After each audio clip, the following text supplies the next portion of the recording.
우리 성도님들 이렇게 뵙고 신앙생활을 오래 같이 해왔습니다. 목회자로서 우리 성도님들을 보면서 가끔 안타까울 때가 있어요. 사실은 좀 더 솔직히 말씀을 드리면 안타까울 때가 훨씬 많죠.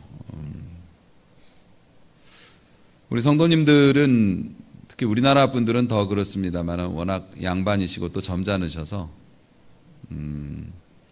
어떤 신앙적인 의문이 들거나 또 믿어지지 않거나 좀 이상한 생각이 들어도 표시를 잘 안 내십니다. 아닌 척 이렇게 하시고요. 또 혹은 믿는 척 이렇게 하시기도 합니다. 또 그렇게 믿어야지 좋은 것이고 의문을 제기하거나 이런 것을 물어보는 것이 믿음이 없어 보인다고 생각을 하시는가 봐요. 또 자신의 어떤 힘들고 괴롭고 아프고 슬픈 일이 있어도 그것을 잘 이야기를 안 하는 것을 미덕으로 생각을 합니다. 또 그렇게 인내하는 것이 신앙적으로 성숙한 거라고 생각을 하기도 하시고요. 물론 저도 공감합니다. 목사님 걱정하실까봐 라는 말을 제가 굉장히 많이 듣습니다. 그리고 자녀들이 걱정할까봐 그래서 개인의 아픔이나 어려움도 나누질 않아요. 예전에는 이제 우리가 알고 있는 상식으로는 기쁨은 나누면 2배가 되고 슬픔은 나누면 어떻게 되죠? 절반이 된다고 그렇게 얘기하잖아요. 근데 요즘 사람들은 그렇게 말 안 합니다. 기쁨을 나누면 질투가 돌아오고 슬픔을 나누면 어떻게 돼요? 약점이 되더라. 이렇게 됩니다. 쟤는 그렇대. 이제 이런 소리를 들으니까 사람들이 상처받아서 자기의 속을 잘 다른 사람에게 표현하려고 안 합니다. 그럴 수 있다고 생각합니다. 저도 일정 부분 대인관계에 있어서 그런 부분이 있으니까요. 그런데 제가 사실 이해하지 못하는 것 그리고 안타까운 것은 우리가 심지어 하나님께도 아닌 척 한다는 겁니다. 적당한 선에서 말아야 합니다.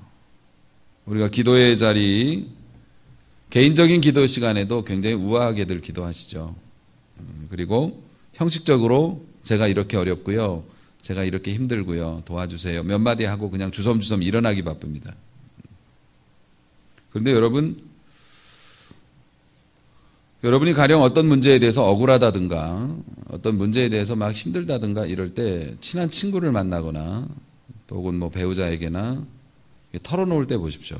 얼마나 격정적으로 털어놓습니까? 막 열변을 토하면서 내가 입장이 이렇고 내가 이렇게 억울했고 내가 이런 상황이었는데 그런 걸 몰라주고 하면서 막 눈물 콧물 섞어가면서 자신의 마음을 알아줄 만한 사람한테는 그렇게 열정적으로 토하는데 하나님 앞에서는 다 아시죠? 이러고서 그냥 너무 형식적으로 그렇게 기도하고 주섬주섬 일어나기 바쁜 거죠.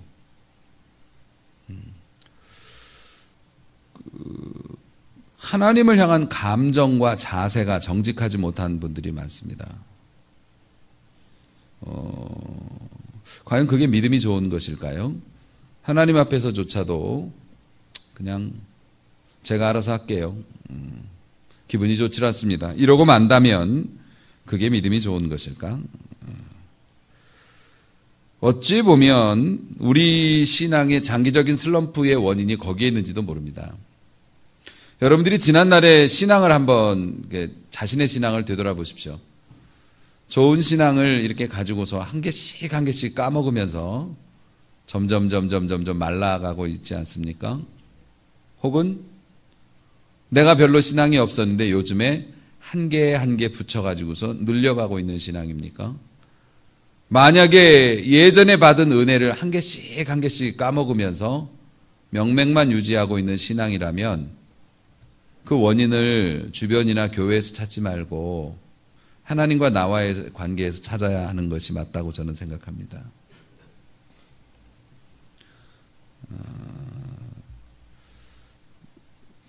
여러분 인간에게 있어서 그 생리적인 어떤 순환이라는 게 굉장히 중요하죠. 물을 먹었으면 배출을 해야 되는 겁니다. 음식을 먹어도 그렇고요. 그러한 것들이 배출이 안 된다면 여러분 화장실을 못 간 채로 며칠 지내보십시오. 그건 많이 배운 거하고는 상관이 없습니다. 그가 미스코리아라 할지라도 상관없어요. 여러분이 잘못된 음식을 먹었는데 토하거나 설사를 하지 않는다고 생각해 보십시오.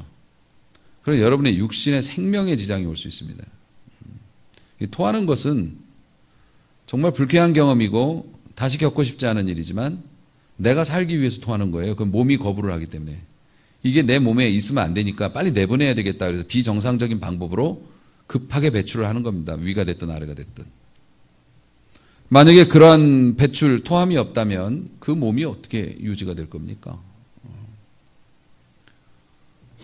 만약에 어떤 사람이 어떤 이유 때문에 그런 거를 이렇게 화장실을 못 간 상태로 며칠을 만약에 보냈다. 그 사람은 매사가 신경질적일 거예요. 주변에 있는 사람들을 힘들게 하고 너무 다른 일에 집중을 못 하겠죠. 근데 이게 놀랍게도 영혼과 육신이 닮은 꼴이라 우리의 영혼에도 그런 일들이 있는데 우리는 그렇게 쏟아놓는 걸 잘 못합니다. 창세기 4장에 보면 가인이라는 사람이 나옵니다. 아시죠? 인류, 그러니까 최초의 인간 아담과 하와에게서 출생된 아들들이죠. 가인과 아벨. 가인이 형이고 아벨이 동생인데 하나님 앞에 제사를 드리고 형의 제사는 거절당했습니다. 동생의 제사는 하나님께서 기쁘게 받으셨습니다. 물론 형의 제사가 거절된 이유를 성경은 설명하고 있습니다. 네가 잘못해서 그런 거라고. 믿음 없이 정성이 없이 드려서 그렇다고 설명까지 해놨으니까 보면 가인이 잘못해서 거절당한 겁니다. 그런데 여러분 거절을 당했다는 건 내가 잘했건 잘못했건 간에 거절당하면 기분이 나쁜 거는 똑같아요. 내가 그럴 수도 있겠지 하지만 기분이 나쁜 건 똑같다고요. 거절당한 건 무조건 기분 나쁜 거예요. 그런데 이 가인은 하나님께서 나중에 찾아오셔서 막 야단을 치실 때까지 자기 마음을 얘기 안 합니다. 자기 속마음 얘기 안 합니다. 그런데 마음에 있는 서운함이라는 걸 그냥 놔두면 이게 변질됩니다. 분한 마음으로 바뀝니다. 그 분한 마음이 시기와 질투를 가져오고요. 살인을 가져왔습니다. 가인은 실제로 자기 친동생을 죽였죠.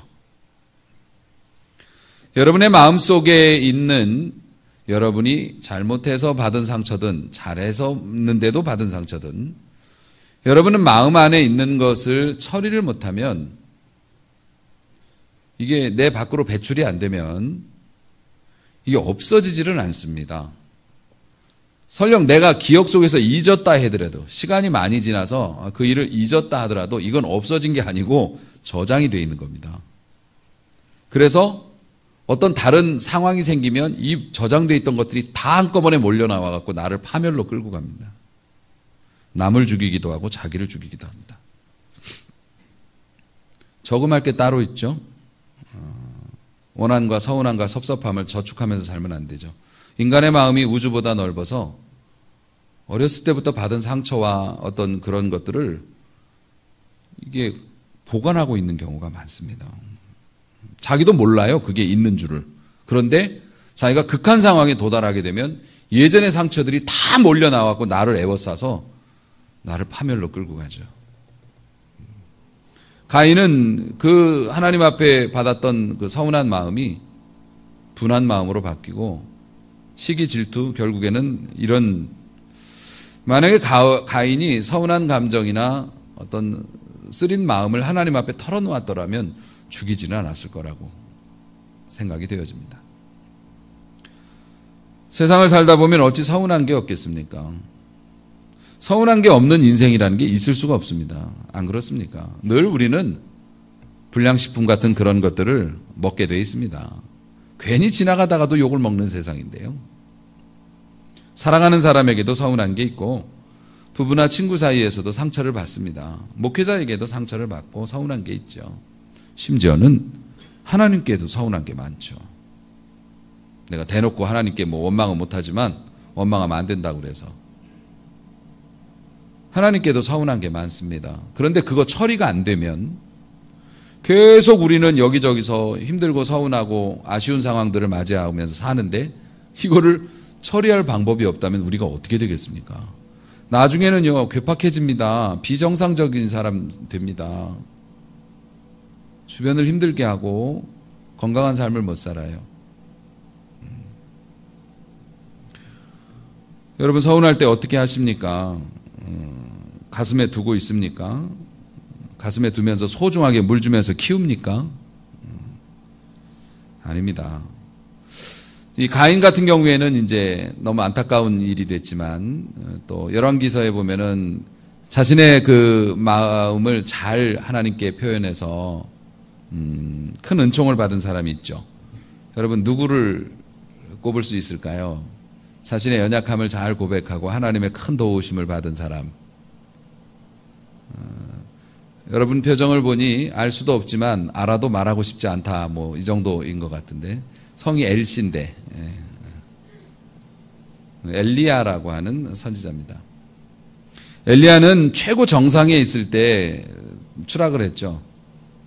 3년간에 걸친 도피 생활 그리고 그 기근을 예언하고 그리고 나서 하나님의 명을 받잡고 그 무서운 아합 왕 앞에 자기를 드러내고 갈멜산에서의 엄청난 영적인 승부 끝에 그 메마른 대지에 또 산꼭대기에 하늘에서 불이 떨어지고 하나님의 영광이 쏟아져 내리는 것을 경험하면서 그 한 명의 사람의 명령에 의해서 450명, 850명의 선지자들이 기손시내가에 끌려가서 그들을 다 죽였습니다. 백성들이 그 말을 들었어요. 그런 위대한 승리를 경험했는데 기분이 좋아가지고 있을 때 연락이 옵니다. 내가 너를 반드시 죽일 것이야. 내일 이 시간쯤 되면 네가 비참하게 죽였던 저 선지자들 중에 한 사람처럼 내가 너를 만들고 말겠어. 내가 암살자를 너한테 이미 보냈어. 누가 보냈냐면 아합의 아내였던 우상숭배의 주범이었던 이세벨이 자기 선지자들이 몰살당하는 걸 보면서 이 여자가 독을 품고 사람을 보내서 기별을 했습니다. 넌 반드시 넌 죽는다. 근데 놀라운 것은 그렇게 승리에 도취되었던 엘리야가 너무 급하게 이런 소식을 전하니까 순간적으로 몸을 피한 거죠. 도망을 갔어요. 도망을 가다 보니까 너무 창피하잖아요. 원래 침체라는 게 그런 데서 오는 거거든요. 우리가 막 승리를 했을 때 갑자기 훅 하고 들어오는 누구의 말 한마디나 이런 거에 바보처럼 반응을 해요. 그러면서 정신을 차리는 거예요. 난 아무것도 아니었구나. 내가 왜 이렇게 바보짓을 했지? 엘리야가 너무 그렇게 무섭게 죽인다고 그러니까 일단 도피를 하다 보니 하나님의 능력은 어디 갔고 갈멜산에서 받았던 은혜는 어디 갔고 자기가 스스로 자괴감 드는 거죠. 이러려고 선지자 했나 이러면서. 그렇게 마음 떨어지니 도망갑니다. 광야로 도망가다가 로뎀나무 아래에 들어가서 죽음을 결심해요. 죽고 싶다고. 사실 목사님들이 죽고 싶다는 얘기 잘 안 하시거든요. 하시면 안 되고 성도들도 그렇고. 근데 엘리야는 아주 대놓고 죽고 싶다고 그럽니다. 어찌 보면 엘리야는 그 죽고 싶다는 얘기를 친구한테 하지 않고 하나님께 드렸던 것이 그게 기가 막힌 축복의 원인이었나 봐요. 그래서 하나님께서 어떤 때는 저에게 친구를 빼앗으시는지도 모르겠어요. 목회자가 좀 가깝게 지내고 목회자와 가까운 분들이 자꾸 멀어질 수밖에 없는 이유가 하나님께서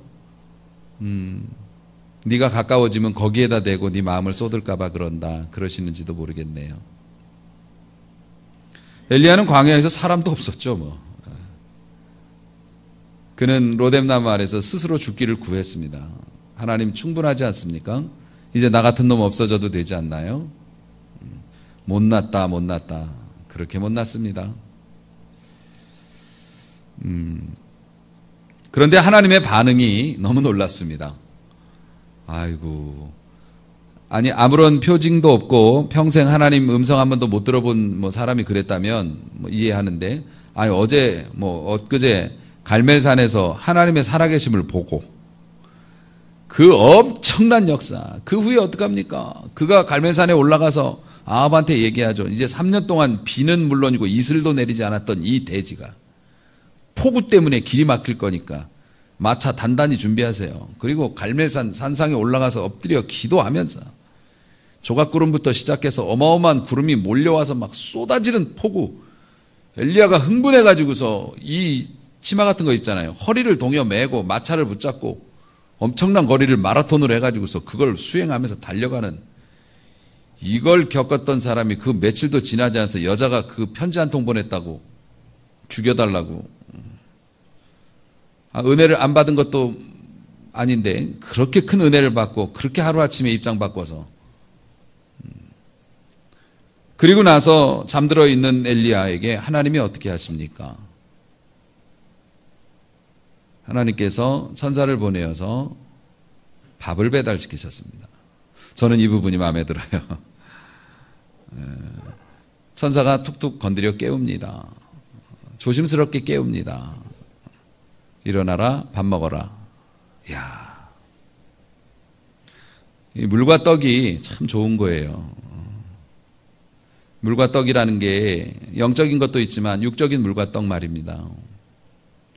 하나님께서 준엄하게 너는 금식하고 기도해 임마 이러시지도 않고, 예의 못난 놈아 그렇게 큰 은혜를 받고 고작 그거밖에 너는 안 되느냐 야단치시지도 않고 아무 말씀 안 하시고 밥 먹어. 예수님께서 그러고 보니 제자 베드로, 아주 실망스러운 모습으로 도망간 베드로, 예수님의 부활 소식을 듣고도 도망간 베드로를 쫓아가서 제일 먼저 하신 게 밥 챙겨 주신 거네요. 그러고 보니까. 그래서 이 물과 떡이라는 게 참 좋은 겁니다. 사실 어쩌면은 하나님께서는 우리가 낙심하고 힘들고 막 죽을 만큼 어려울 때 대단히 웅변적인 어떤 은혜나 어떤 뭐 큰 영적인 그거보다도 친구가 내미는 커피 한 잔,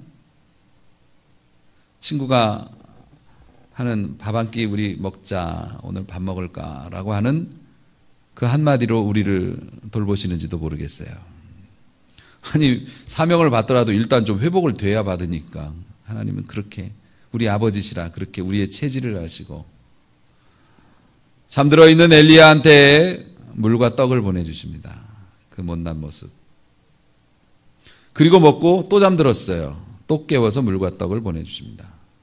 그리고 40일 40야를 걸어서 40일을 밤낮으로 걸어서 하나님의 산 호렙으로 갈 수 있게 힘을 주시고, 그곳에서 사명을 주시고, 그가 다시 힘을 얻어 40일 40야를 걸어서 차기 대권 후보에게 기름을 붓고 자기의 후계자 엘리사를 선택합니다. 그리고 회리바람과 함께 죽음을 보지 않고 하늘로 올라가는 역사를 보죠. 멋지지 않습니까? 인간의 역사 중에 죽음을 보지 않고 하늘로 올라간 사람이 얼마나 있습니까? 에녹이나 있을까? 엘리야가 그렇게 죽음을 보지 않고 하늘로 올라가는 위대한 사람이 됐는데, 며칠 전에는 어땠다고요? 저는 죽어도 마땅한 놈입니다. 저 같은 인간은 필요도 없습니다. 살고 싶지 않습니다. 이랬다고요. 가인과 엘리야, 이 두 사람의 차이가 뭘까요? 하나님 앞에서의 솔직함의 차이였던 것 같습니다. 가인은 하나님 앞에 정직하지 못했죠. 엘리야는 하나님 앞에 자신의 생각과 마음과 형편을 쏟아 놓았습니다. 엘리야는 회복되고 은총을 받지만 가인은 그렇게 못했습니다. 자, 이제 예수님이 기도하셨던 기도의 현장으로 가봅니다. 겟세마네 기도의 현장입니다. 예수님께서 최후의 만찬이죠. 만찬을 마치시고 제자들한테 이렇게 말씀하십니다. 나 죽겠다고. 죽고 싶다고가 아니라 죽겠다고. 죽게 되었다고. 3명의 제자를 데리고 갑니다. 37절, 베드로와 세베대의 두 아들을 데리고 가셔서 고민하고 슬퍼합니다. 고민하고 슬퍼합니다. 그리고 말씀하십니다. 제자들한테 말씀하십니다. 내가 죽게 되었으니 매우 고민하여 죽게 되었으니, 그러니까 우리로 말하면 나 죽을 것 같아. 진짜 너무 힘들어. 예수님이 제자들한테 그런 말씀을 하셨어요. 우리 같이 좀 기도해 주면 안 될까? 내가 기도할 동안에 너희들도 여기서 좀 기도해 줘. 여지없이 잠을 잤죠. 그 도움이 안 되는 걸 알면서도 와서 다시 깨우십니다. 자지 말고 좀 기도 좀 같이 하자고. 내가 너무 힘들어 죽게 생겼으니까. 3번이나 그러는데 그냥 계속 잡니다. 제자들을 원망하자는 게 아니고요. 예수님이 오죽하셨으면 그 모질한 제자들을 데리고 기도하러 가자고 그러셨을까. 얼마나 예수님이 마음이 쪼들리셨으면. 우리는 겟세마네 기도하면은 예수님이 땀이 피가 되는 그런 모습과, 그 다음에 내 뜻대로 마옵시고 아버지의 뜻대로라고 하는 이것만 기억을 하는데, 예수님이 겟세마네 올라가자마자 그렇게 기도하신 건 아닙니다. 제자들한테도 나 너무 힘들어 죽을 것 같아 이렇게 얘기하셨고요. 우리 주님께서 하나님께 기도하면서도 할 수만 있으면, 이게 다른 방법이 혹시 있다면 이 잔을 마시지 않고 유월되게 해주시면 안 되나요? 넘어가게 해주시면 안 되나요? 라고 기도했습니다. 왜 성경은 이것을 기록하고 있을까요? 예수님의 이런 우리와 비슷한 이런 모습. 사실 여기에 우리의 구원의 소망이 있는 거죠. 예수님은 코스프레 하신 게 아닙니다. 코스프레 하는 게 아니에요. 코스프레라는 거는 진짜가 아닌데 겉모습을 똑같이 만들어가지고 진짜인 것처럼 하는 게 코스프레거든요. 예수님은 인간 코스프레 하신 게 아니라 진짜 인간이셨습니다. 예수님은 두려우셨고 아픔을 예감하시고 너무 힘드셨고 죽을 만큼, 심지어는 예수님에 대한 예언은 2000년 전, 3000년 전부터 있어 왔고, 예수님께서도 여기 오셔서 매일 입버릇처럼 나는 이것을 위해서 왔고, 나는 어린 양이 되어 죽어야 하고 3일 만에 살아날 것이고, 나는 고난을 받아야 하고, 이렇게 입버릇처럼 말씀하셨는데도 딱 그때가 되니까, 잡히실 때가 되니까 예수님이 발 빼시고 싶은 거죠. 사실 이게 그래야 속죄인 거지. 예수님께서 제자들 다 돌려보내시고 밤에 기도하셨거든요. 주로 밤에 기도하셨는데, 밤에 아무도 안 보는 데서 이렇게 가지고 탁 옷을 벗으면서 슈퍼맨 옷이 탁 나타나면서 나는 하나도 배 안 고프지롱, 나는 하나도 안 아프지롱. 만약에 이랬다면 이게 값을 치를 수가 없는 거잖아요. 죄는 죄로, 벌은 벌로. 죄 없으신 분이 죄 있는 자로 누명 쓰고, 우리 인간보다 더 처절하게 아프고 죽어가야지 우리가 받을 죄를 대속을 하시는 건데, 코스프레가 아니었다. 예수님의 이런 인간적인 모습이야말로 예수님의 십자가의 값어치를 말씀하고 계십니다. 이해하고 믿으시고 누리시기를 축원합니다. 예수님은 너무나 인간이셨습니다. 그래서 하나님 앞에 자신의 감정을 쏟아놓습니다. 3번을 쏟아놓고, 그리고 나서 나오는 고백이 내 뜻대로 마옵시고 아버지의 뜻대로, 이게 됩니다. 예수님조차 그러셨습니다. 예수님조차 두려움과 고통을 하나님 앞에 쏟으시고 나서야 하나님의 도움을 받았습니다. 하물며 우리가 뭐라고 꽁꽁 입 닫아놓고 숨겨놓고 하나님께 형식적으로 기도하고, 그리고 나서 내 힘으로 해볼 수 있다라고, 화장실 안 가면 몇 시간도 못 견디는 분들이 어찌 그리 그 많은 마음의 짐과 아픔과 슬픔을 마음속에 켜켜이 쌓아두고 그렇게 잘 사시는지 모르겠습니다. 그게 바로 위선 아닌가요?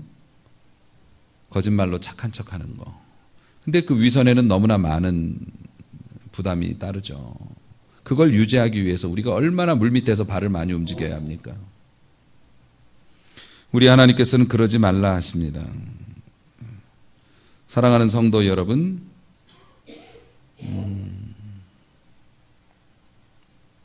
우리가 고백을 하면, 하나님 앞에 고백을 하고 쏟아놓으면 하나님이 다가오십니다. 다가오셔서 우리를 만져주십니다. 여러분, 지친 사람이 힘을 얻어서 일어나서 다시 한번 길을 걸어갈 수 있는, 포기하지 않고 길을 걸을 수 있는 데는 두 가지 방법이 있어요. 하나는 뭐 쉬게 만들어주는 방법이 있고요. 하나는 눈을 밝게 해주는 방법이 있습니다. 다시 말해서 막 걸어가다가 이제 나는 도저히 못 가. 이제는 포기할 거야. 이젠 죽어버릴 거야. 이젠 끝났어. 아무 희망이 없어. 라고 생각을 했는데 사막을 걷다가 어차피 언제까지 갈지도 모르겠고 죽어버려야겠다. 더 걸으면 고통만 심해질 뿐이야. 더 살면 고통만 심해질 뿐이야. 그러는데 그의 눈이 열렸어요. 보니까 저기 호수가 있어요. 오아시스가 있어요. 그럼 어떻게 돼요? 아무리 죽어가는 사람이라도 일어납니다. 우리 하나님께서는 광야 같은 세상에 방황하는 우리에게 어떤 때는 물을 안 주실 때도 있습니다. 내가 원하는 거 주세요. 근데 안 주실 때도 있습니다. 하지만 눈을 열어주시고 생각보다 멀리 있지 않아. 괜찮아. 할 수 있어.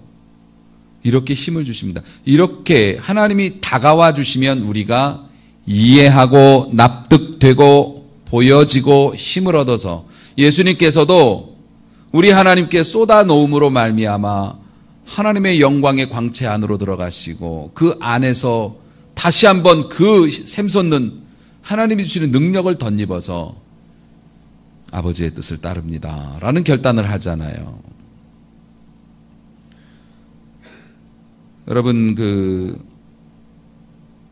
나의 등 뒤에서 나를 도우시는 주라는 찬양 있지 않습니까? 우리 그 찬양으로 은혜 많이 받는데 거기에 보면 잔잔한 미소로 바라보시며 나를 재촉하시네라는 그 가사가 있습니다. 그 잔잔한 미소라는 게 나 힘들어 죽겠는데 잔잔한 미소로 지금 놀리셔요? 그건 은혜를 안 받아본 사람이 그런 소리 하는 겁니다. 가령 여러분들이 자녀들을 이렇게 섬길 때 보면 자녀가 실패합니다. 넘어집니다. 그러면서 엄마 아빠에게 와서 도움을 요청합니다. 그러면 자녀들의 실패와 아픔이 마음이 아프긴 하지만 이 녀석 그래도 내 이름을 부르네. 나더러 도와달라고 하네. 엄마 아빠가 도와줄 수 있는 건 어떻게 알았네. 그러면서 기뻐서 웃는 건 아니지만 미소를 지으면서 기꺼이 도와줄게. 기꺼이 도와줄게. 어제 저녁에 아이들하고 마루에서 즐거운 시간을 보내면서 제가 막 그랬습니다. 네가 가진 거 다 내 거야.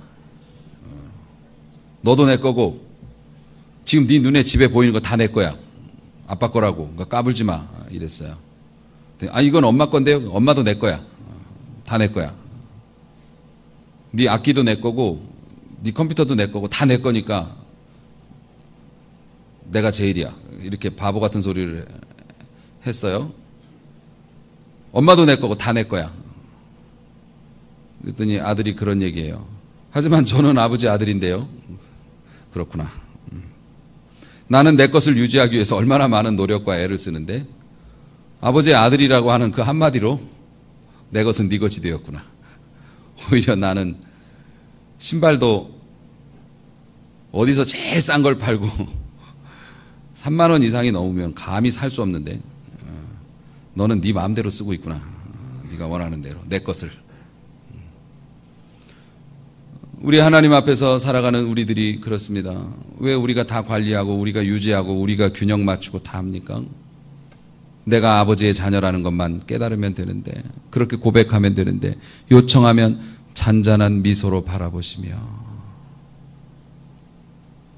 나를 도와주실 텐데 예수님께서 우리가 쓰러질 때 우리가 두려워서 앞으로 못 나갈 때 결단하지 못하고 막 힘들어할 때 외로워할 때 두려워할 때 예수님께서 겟세마네에서 내가 겪었던 거구나. 그거 내가 할 수 있어. 잔잔한 미소로 바라보시며 너 그거 아픈 거 내가 겟세마네에서 다 겪었던 거야. 내가 도와줄 수 있어. 그거 내가 값 치른 거야. 나한테 얘기해. 말만 해. 내가 할 수 있는 거야. 잔잔한 미소로.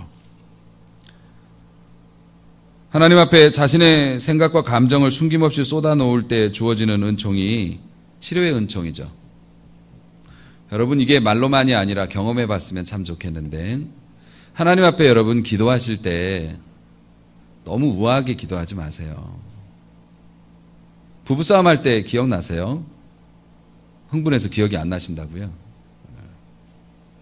여러분이 어떤 이익의 문제를 가지고 다른 사람과 다툴 때 기억나세요? 여러분 말씀 잘 하시잖아요. 싸움할 때는 막말도 막 섞어서 하시잖아요. 사람 앞에서 우리가 말 함부로 하는 거는 죄가 될 수 있습니다. 왜냐하면 그 상대방이 사람이기 때문에 그래요. 상처를 받을 수도 있고 오해할 수도 있고 연약하니까. 하나님 앞에서는 여러분 못할 말 없어요. 죽고 싶다고 말씀하세요. 여러분 마음속에 떠오르는 것들을 그대로 말씀하세요. 하나님 하나님 하면서 다 말씀하세요. 물론 여러분이 혼자서 기도할 때 하셔야지. 옆에 초신자 놓고 기도하면서 하나님 제가 죽어버리고 싶고요. 제가요 죄를 그냥 확 없애버리고 싶고요. 그냥 확 가서 그냥 어떻게 됐으면 좋겠어요. 이렇게 기도하면 충격받으니까. 하나님과 개인적으로 기도할 때 여러분 너무 우아하게 기도하지 마세요. 그게 쏟아놓지 못하는 원인이 돼요. 막말로 기도해 보세요. 하나님 나 죽고 싶다고. 나 쟤 때문에 나 못 살겠다고. 막 있는 대로 쏟아놔 보세요. 하나님께서 내가 쏟아놓은 거에 하나님의 것으로 채워주십니다. 그리고 눈도 밝게 해주셔서 보이게 하시고 확신도 생기고요. 여러분 은혜가 물밀듯이 밀려 들어온다는 것을 여러분이 경험하실 수 있게 될 겁니다. 그래서 힘이 생기는 거죠. 치유의 은혜가 생기면 힘이 생기잖아요. 허리 아픈 사람은 아무것도 할 수 없어요. 지 몸도 못 가눠요. 그런데 허리가 나으면 어떻게 됩니까? 무거운 것도 들을 수 있어요. 다른 사람을 도와줄 수도 있어요. 내가 치유가 되면 힘이 생깁니다. 그러면 세상이 변화되겠죠. 왜 하나님께서 이번 주에 이 말씀을 저에게 감동으로 주셨을까? 개인적으로는 여러분 정말 놀랄만한 일을 하나 말씀드릴까요? 놀라지 말고 들으세요. 오늘이 1월 15일이에요. 안 놀라시네. 1월 달이 시작된 지가 지금 엊그저께 송구영신 예배 드린 것 같은데 벌써 보름 지났어요. 한 해를 지나가면서 시작하면서 여러분 새해 좋은 말씀 많이 뽑으셨죠. 그 말씀이 내게 과연 이루어질까? 내가 이런 식으로 살아서 희망이 있을까? 하나님이 나한테 잘 된다고 말씀해 주시고 목사님이 그랬는데 난 미천도 없고 나는 뭐 어디에 의지할 것도 없는데 이런 축복이 이루어질까?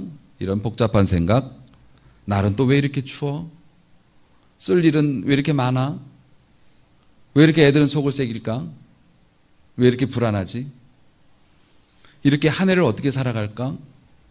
사랑하는 성도 여러분, 올 한 해 하나님 앞에 복받고 여러분에게 주어진 말씀이 여러분의 삶에서 이루어지고 한 해를 진짜 제대로 살았다라고 여러분들이 그렇게 살려면 힘이 있어야 될 거 아니에요. 은혜 있어야 될 거 아니에요. 여러분 몇 년을 사셨나요? 60년, 70년, 50년, 40년 적지 않은 세월을 살았습니다. 할 만큼 해보셨잖아요. 여러분의 힘으로도, 여러분의 머리로도, 여러분의 노력으로도. 이제 올 한 해 하나님의 힘으로 한번 살아보는데 더 시간이 지나기 전에 그렇게 살아보라고. 그런데 하나님의 힘을 덧입기 위해서는 쏟아놓을 줄 알아야 한다고. 서운한 거 있으시면 또 가슴 아픈 거 있으시면 개인적인 기도의 자리에서 이걸 오해하지 말고 들으세요. 막말 기도를 하세요. 너무 격식 갖추고 옹크리고 필요한 것만 꺼내놓고 하시죠. 그리고 가지 말고 하나님 앞에 있는 그대로 여러분이 막 다투거나 싸울 때 하는 그 음성과 그 느낌으로 하나님 앞에 막 얘기하세요. 너무 예쁜 말로 하나님을 감동시키려고 하지 마세요. 하나님을 설득하려고 하지 마세요. 그냥 나 이렇다고 그냥 나 이런 여자라고 이런 남자라고 막 쏟아 넣으세요. 여러분 어떤 고상한 기도나 어떤 미사여구가 들어간 주문보다 그게 은혜가 됩니다. 올 한 해 하나님의 축복을 받기 위해 우리 자신을 잘 비울 수 있는 성도가 되었으면 좋겠습니다. 하등 도움도 안 되고 몸과 마음에 고통을 주는 아픔이나 서운함이나 이런 것들 저축하지 마시고 다 쏟아내시고 하나님이 주시는 건강함으로 다 채워서 주의 약속이, 주의 말씀이 이루어지는 성도, 그런 가정을 꼭 이루어내시기를 주님의 이름으로 축원합니다.